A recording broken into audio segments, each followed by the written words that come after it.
Well, my experience actually is, I think about it a lot because it has, or it could have possibly affected my entire life up to this point. And that was in high school, in grade 11. Um, Keep in mind, I was not not the most outgoing student, you can say, but I did have in grade 11. I had a science teacher who was from Jamaica. He was very, very thick accent, which actually was, I had a very hard time understanding basically what he says, especially from a science class. And to add to that as well, he also had a stutter. Now, obviously, it didn't affect every student like it did myself, but as a student who has a hard time paying attention, and I actually ended up dropping that science class based on the fact that I couldn't understand what he was saying.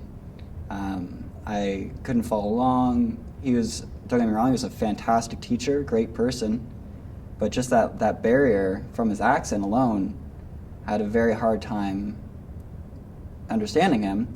So I ended up leaving that course and forgetting science for the rest of my high school.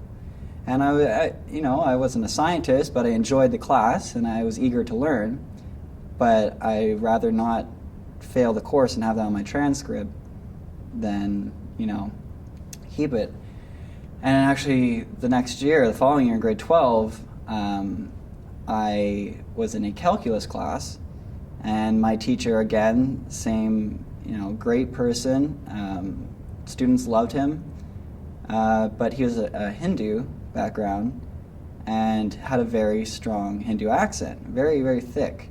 And when it comes to calculus, again, it's something that, as for myself, I needed to pay attention. I needed to understand every single.